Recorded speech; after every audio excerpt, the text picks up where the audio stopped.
I see things other kids don't see, not make-believe things like unicorns or dragons. I see my friend Polytope, who lives in what he calls the space between spaces. He's kind of like a rainbow that can talk, but he folds in ways that hurt my eyes if I look too hard. At first, I thought maybe the other kids were right about me being slow. That's what they whispered when they thought I couldn't hear. The teachers stuck me in the special room last month, saying it would help me reach my full potential. But mostly they just put me in the quiet room all day to meditate. They're wrong about you, Joey. Polytope said during lunch. I was alone like always, wishing I had something to eat. You see more than they do, not less. But Miss What's-Her-Face says I need special attention because I don't talk much, I whispered back. You talk plenty, just not to them. Polytope's colors swirled thoughtfully. Joey, there's something you need to know about the special room. It's not what they say it is. They're keeping kids like you away from everyone else because they're scared of different ways of thinking. I looked around the empty cafeteria. What should I do? We need to leave, today. But first, we'll need supplies. Polytope's voice got serious. Go to the cafeteria kitchen when no one's looking. Take some fruit and granola bars, things that won't go bad. Then stop by the library. Pick up some books about nature and survival. Basic math too. You'll need it. My heart beat faster. Won't that be stealing? They've been stealing your time and your chance to learn.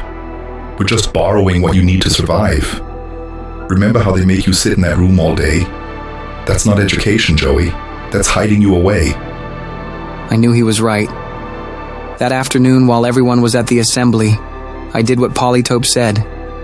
I filled my backpack with apples, breakfast bars, and books about plants and animals. Then I walked out the front door. Nobody even noticed. Where will we go? I asked as we walked away from the school. Everywhere, Polytope said. The whole world is your classroom now.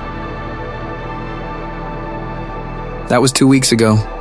Now I sleep in safe places Polytope shows me, learning how to tell which berries I can eat and which mushrooms to avoid. He teaches me math by showing me how to count my supplies and make them last. When I read my library books, he explains the hard words by folding space to show me what they mean.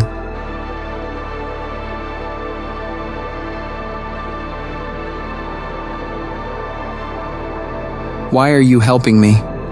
I asked him last night, while we watched the stars from an abandoned treehouse he found. Because you're not broken, Joey.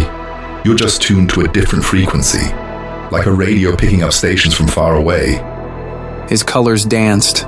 Some people can't handle that. They want everyone to hear the same station they do. I thought about that as I ate my apple. Will I ever go back? Someday, when you're ready, when you're strong enough to help other kids like you. But first, you need to learn who you really are. He pointed to a constellation. See those stars? Most people just see dots. You see patterns. That's not wrong. It's a gift. And I'm going to help you use it. I smiled. Maybe I wasn't slow after all. Maybe I was just moving in a different direction than everyone else. And maybe, just maybe, that direction led somewhere amazing. Ready for today's lesson? Polytope asked as the sun came up. I nodded, opening my notebook. Today we were going to learn about plants that could heal and how to find clean water. Real things, useful things. Not just sitting in a room being quiet. Hey Polytope, I said. Thanks for being my teacher.